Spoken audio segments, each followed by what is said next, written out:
Welcome back to The Explainer. Today, we're diving headfirst into one of modern fantasy's most gripping narratives.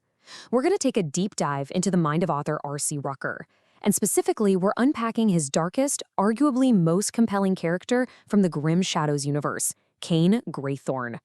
So if you love a story that pushes the extreme limits of endurance and really explores the brutal consequences of absolute arrogance, well, you are definitely in the right place.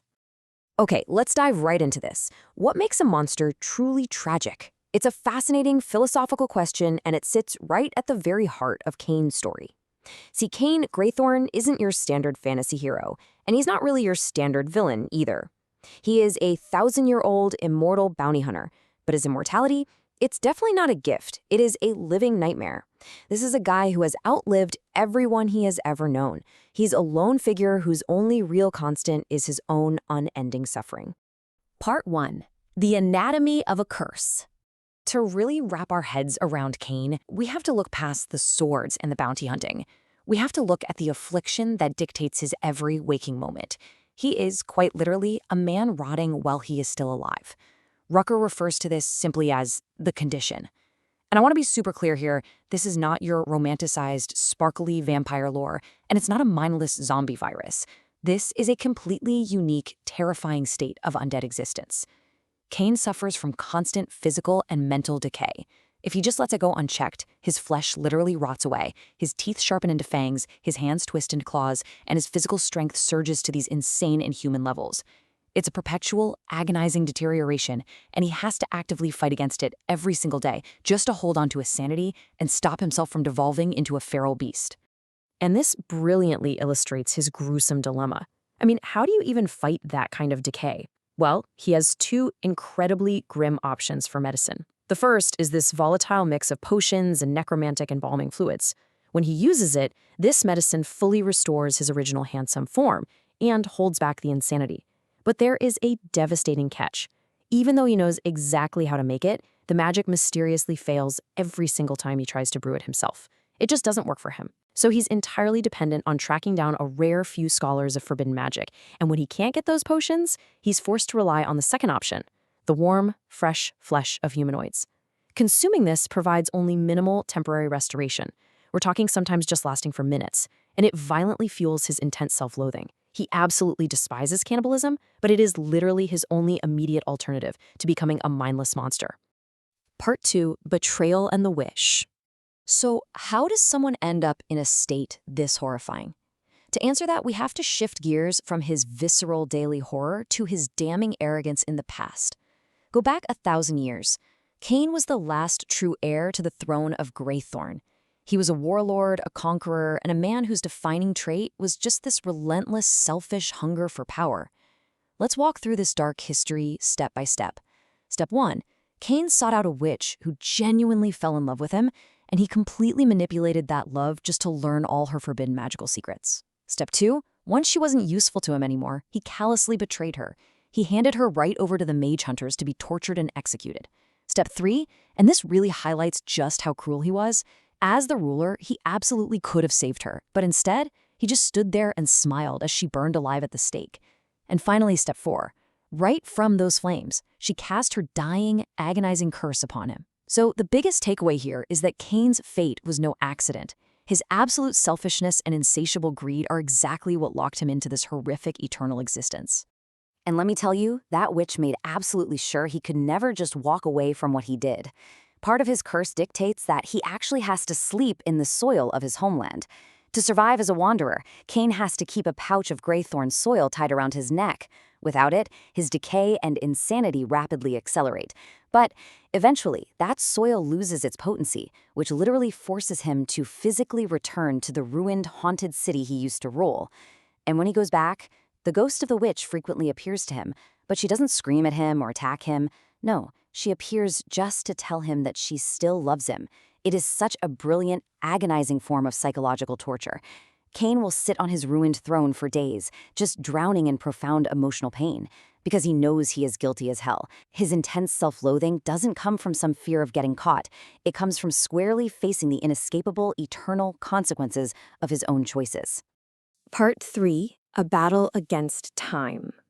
This brings us to a major psychological climax for the character. How does a man burdened with 1,000 years of regret and a rotting body navigate the waking world? Well, what's really interesting about this is the massive contrast between his outward facade and his gruesome reality. On the outside, Cain eats, sleeps, and breathes just like us. But the reality? He doesn't physically need to do any of those things. He does them purely to mimic humanity and reject his undead nature. Outwardly, thanks to his medicine, he looks like a handsome guy. But in reality, whenever he looks in a mirror, all he sees is his own decay. That's actually why he frequently hides his face behind black scarves or these intimidating metal skull masks. Outwardly, he acts like a cold, untouchable, business-like bounty hunter. But internally, every single second of his existence is an exhausting, desperate battle against insanity. He is constantly fighting to keep the beast locked inside. You know, R.C. Rucker didn't just write a monster story here. He wrote a really profound reflection on the human condition. Everything we build, love, and touch will eventually turn to dust and ash. For most of us, this is just a philosophical anxiety about time and meaninglessness. We live, we build families, we learn skills, and eventually we pass away. But Cain doesn't get the rest of death. Because of his immortality, his curse is that he actually has to stay awake and literally watch everything he ever interacts with turn to ash over the centuries. He is fighting a battle against time that he mathematically cannot win. Because of this, Cain isolates himself completely. As Rucker puts it, it's like putting a rat in a cage with a snake. The snake might not eat the rat right now, but at some point the snake will eat him.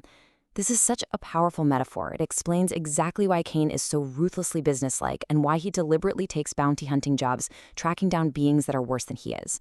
He knows that if he slips up, if he runs out of medicine, the snake will eat the rat, meaning he will slaughter innocent people. By hunting monsters, he's basically pointing his inevitable dangerous nature at targets that actually deserve it. Part 4. The author's real-world inspiration. You have to wonder where the depth of Cain's resilience actually comes from, right? Let's step out of the fantasy universe for a second and look at the fascinating real-life philosophy of the creator himself, R.C. Rucker. His own life experiences heavily influence Cain's stubborn refusal to break. Rucker shared this incredible story about surviving the streets in his youth. He was actually mugged at gunpoint by 3 men in the dead of winter. Now, in a situation where most people would totally panic, Rucker remained perfectly calm. He quick-wittedly lied to the muggers, telling them about $300 he had hidden in a secret pocket of his leather coat. By just keeping his head, he managed to talk his way out of getting shot or beaten. But here is the truly fascinating part. After it was all over, he walked home laughing in the freezing cold, not out of shock, but because he placed immense value on the simple fact that he had survived. He learned exactly how he reacts in a life-or-death situation, finding profound value and power in an event that could have easily destroyed him. And that brings us to this defining quote from Rucker. "I am never a victim. I have never been a victim. I will never be a victim." This is the absolute core of Rucker's personal worldview. He genuinely believes you can choose to be victimized, or you can choose to extract value from your trauma and use it. He took that exact survival instinct and poured it directly into King Greythorne. Yes, Cain absolutely caused his own damnation, but he completely refuses to be a victim to it. He fights his curse, moment by moment, century by century, fueled by just an unbreakable will. Part 5. The Grim Shadows Universe. Having explored the intense, focused tragedy of Cain, let's move out and see how this builds across the wider timeline. The Grim Shadows universe is this massive, expansive multiverse, broken into 3 distinct eras, all united under the overarching symbol of the bloody grim eye of Ra. Era 1 is the Tantalon fantasy setting. This is the classic world of magic, swords, and the Grim Shadows Mercenary Company. It's home to Cain, the assassin Starfaller, and a whole host of other legendary characters. Then, Era 2 takes a massive leap into a cyberpunk Lovecraftian world called Black Arrow: The Long War. Here, you've got high-tech cyberpunk agents battling against megacorporations, occult cultists, and literally terrifying cosmic horrors. And finally, Era 3 catapults us into the Kain Empire sci-fi setting. This is a far-future dark age filled with forbidden texts, royal houses, machine empires, and deadly void realms. It's seriously an incredibly rich, diverse tapestry of storytelling. And the best part? Rucker is nowhere near done building this universe. For those of you who are already hooked, there are some major projects on the horizon. Over in Era 1, we are getting a brand new novel featuring a protagonist named Dorian Bloodraven.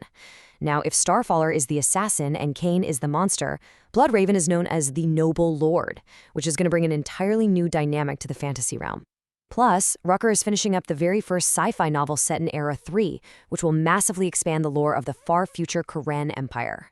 As we wrap up today's explainer, I want to leave you with a thought directly inspired by Cain's grueling eternal struggle. Cain knows perfectly well that time destroys everything, yet he chooses to wake up and fight his decay every single day. He refuses to surrender his will to the inevitable. So I ask you, knowing everything turns to dust, how do you choose to face your own battle against time? Do you let the anxiety paralyze you, or do you, like Cain, stubbornly choose to carve meaning into every single moment you have? Think about it. Thank you so much for joining me today to explore the incredibly deep, tragic world of Cain Greythorne, and I will see you in the next explainer.